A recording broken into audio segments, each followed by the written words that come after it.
అయితే ఇక కేసీఆర్ యొక్క యాత్ర షురువు అయిపోయింది. అదేవిధంగా బీజేపీ నుంచి పెద్ద ఎత్తున ఒక్కొక్కరు సీఎంలు ఎవరైతే ఉన్నారో వాళ్ళు కావచ్చు, లేదంటే కీలకమైనటువంటి బీజేపీ నాయకులు వాళ్ళందరూ కూడా వస్తూ ఉన్నారు. ఇంకొక వైపు రేవంత్ రెడ్డి ఒంటరిగా కాంగ్రెస్ తెలంగాణలో కాంగ్రెస్ పోరాటం చేస్తుంటే చాలా క్లియర్గా కనబడతా ఉన్నట్టు తెలుస్తూ ఉంది. అయితే దేశవ్యాప్త ఎన్నికలు కాబట్టి మ్యాక్సిమం బీజేపీ వర్సెస్ కాంగ్రెస్ ఫైటే చాలా స్పష్టంగా కనబడతా ఉంది. ఎందుకంటే అధికార పార్టీగా ఈరోజు బీఆర్ఎస్ లేకపోవడం కూడా ఈరోజు కేసీఆర్కి మైనస్గా కనబడతా ఉంది. కాకపోతే ఏంటంటే గ్రౌండ్లో చాలా స్పష్టంగా కొంత కేసీఆర్ పైన కొంత పాజిటివ్ కనబడుతున్నట్టు తెలుస్తుంది. అంటే కొంత అంటే నేను అనేది ఏంటంటే రేవంత్ రెడ్డి చేస్తున్నటువంటి ఏవైతే కొన్ని పనుల వల్ల, అంటే ముఖ్యంగా వాటర్ సంబంధించినటువంటి అంశాలకు సంబంధించినటువంటి దాంట్లో కొన్ని నిర్ణయాలు సరిగ్గా తీసుకుపోవడం కావచ్చు, లేదంటే పవర్కి సంబంధించినటువంటి నిర్ణయాలు తీసుకుపోవడం కావచ్చు, ఇవన్నీ కూడా ఈరోజు కేసీఆర్కు కొంచెం పాజిటివ్ కనబడుతున్నట్టు తెలుస్తోంది. బట్ అది అంత గెలిచేంత సినిమా అయితే లేదు అక్కడ ఎక్కడ కూడా.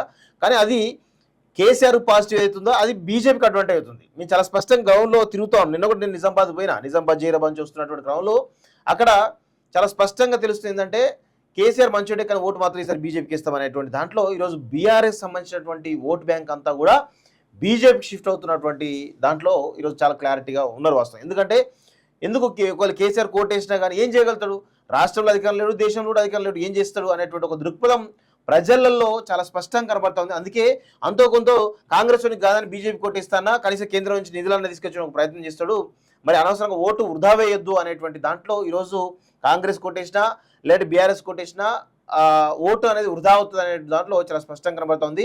అంటే ప్రతి ఒక్కరు కూడా ఈ రాష్ట్రంలో ఉన్నటువంటి దేశంలో ప్రతి ఒక్కరు కూడా చాలా స్పష్టంగా భారతీయ జనతా పార్టీ మళ్ళీ అధికారంలోకి రాబోతుంది.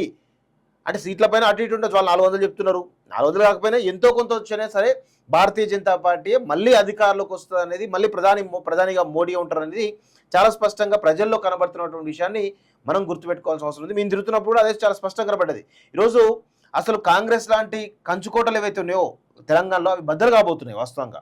ఈరోజు చేవెళ్ళ కానీ అదేవిధంగా వరంగల్ కానీ మిగతా చోట్లలో చాలా టఫ్ కాంపిటీషన్ కనబడుతుంది. భువనగిరి లాంటి కాంగ్రెస్ కంచుకోటలో ఈరోజు బూర నరసయ్య గౌడ్ చాలా స్పష్టంగా ఆధిక్యతతో నిలబడతా ఉన్నాడు. వరంగల్ లాంటి ప్లేసెస్లో ఆరు రమేష్ చాలా స్పష్టంగా అక్కడ గెలుపు దిశగా పయనిస్తూ ఉన్నాడు. ఇలా చెప్పుకుంటూ చాలా ఉన్నాయి. కేవలం ఒక 3-4 కాన్స్టిట్యూన్సీలు మాత్రమే, అది కూడా క్యాండిడేట్ సెలెక్షన్ అనేది సరిగ్గా లేకపోవడం వల్ల భారతీయ జనతా పార్టీ కొంచెం వెనుకబడ్డా. కానీ మిగతా చోట్ల చాలా స్పష్టంగా 6 సీట్లలో 100-200% గెలిచేటువంటి అవకాశాలు చాలా స్పష్టంగా కనబడతా ఉన్నాయి. మిగతా 5 సీట్లలో టఫ్ కాంపిటీషన్ కనబడతా ఉంది.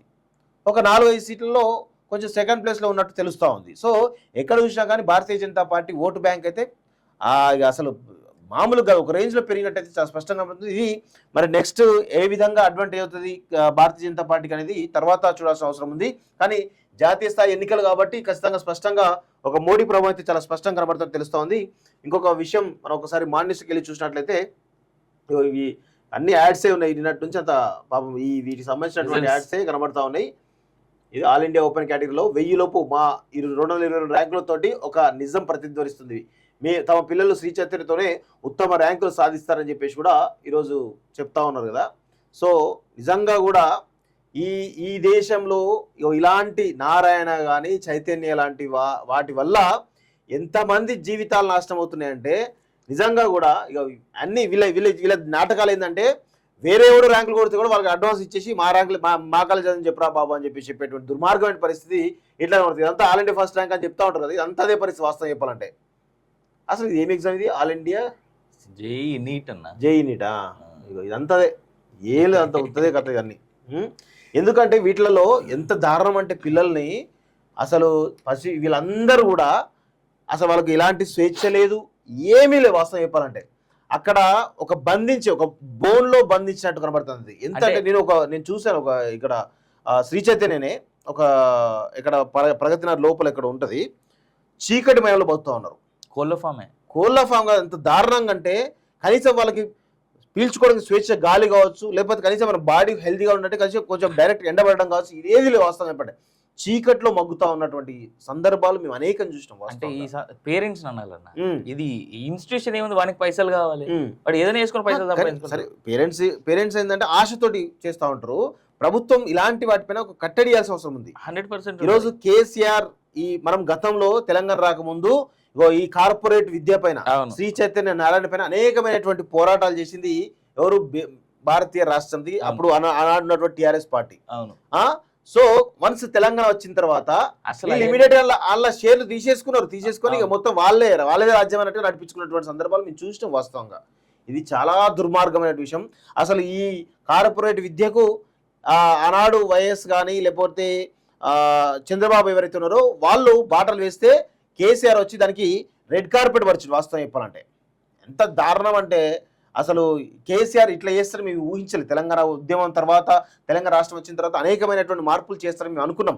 కానీ విద్యారంగం విషయంలో కావచ్చు, వైద్య రంగం విషయంలో కావచ్చు, ఈ రెండు రంగాలలో చాలా పెద్ద నష్టం చేసి అనేకమైనటువంటి ఇబ్బందులకు గురి చేసినటువంటి దాంట్లో కేసీఆర్ను ప్రథమ స్థానంలో, ఈ దేశంలో ఈ ప్రపంచంలో ప్రథమ స్థానంలో ఉంచవచ్చు. కేవలం తన కుటుంబ ఆధిపత్యం కోసం ప్రజలను మభ్యపెట్టడానికే పథకాలు తీసుకొచ్చేసి ఈరోజు తెలంగాణ పూర్తి స్థాయి నిర్వీర్యం చేసినటువంటి ఘనత కేసీఆర్కి దక్కుతుంది తప్ప ఏది లేదు.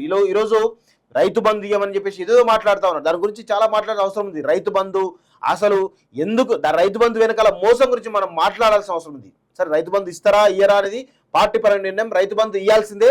అసలు రైతు బంధు కంటే ముందుగా అసలు ఫస్ట్ ఆఫ్ ఆల్ రైతులకు సంబంధించిన దాంట్లో ఎప్పుడు కూడా క్రాప్ లోన్స్ అని ఖచ్చితంగా ఇస్తారు. సో రైతులకు ఆ పెట్టుబడి లోన్ అనేది ఎప్పుడు ఇబ్బంది కాలే. ఎందుకంటే బ్యాంకులు ఖచ్చితంగా ఆ దిశగా బ్యాంకులు చాలా స్పష్టంగా ఉంటాయి క్రాప్ లోన్స్ ఇవ్వడం దాంట్లో. కానీ నువ్వు చేయాల్సిన పని ఏంది, ఈరోజు పంట బయటికి వస్తే దానికి మద్దతు ధర ఇస్తున్నావా లేదా, వాళ్ళకు కావాల్సినటువంటి ధర నిర్ణయించి వాళ్ళకు ₹1 వచ్చిన దాని ₹2 ఇస్తున్నావా లేదా, ఇది కదా మ్యాటర్. అసలు యాక్చువల్గా మద్దతు ధర ఇస్తున్నావా లేదా అనేది దానిపైన డిపెండ్ అయ్యే వాళ్ళ లాభాలు నష్టాలు ఉంటాయి వాస్తవంగా. సో అలాంటిది ఏమీ చేయకుండా ఈరోజు కేవలం రైతు బంధు ద్వారా 5,000 ఇచ్చేసి మొత్తం ఇక ఎకరాలు వాడతాయని చెప్పేసి అనుకోవడం నీ మూర్ఖత్వం అవుతుంది కేసీఆర్. ఇది కేవలం ఈ 5,000 మాటన జరిగినటువంటి లక్షల ఎకరాల భూదందాను, ధరణి పేరు జరిగిన భూదందాను ఈరోజు ప్రజలందరూ కూడా తెలుసుకోవాల్సిన అవసరం ఉంది. వాస్తవంగా చాలా దుర్మార్గమైన విషయం కేసీఆర్ చేసిండు. దానికి మూల్యం కూడా చెల్లించుకున్నాడు, ఇంకా చెల్లించుకోవాల్సిన అవసరం కూడా ఉంది అనేది చాలా స్పష్టంగా కాలేజ్ చెప్తా ఉంది వాస్తవంగా. యా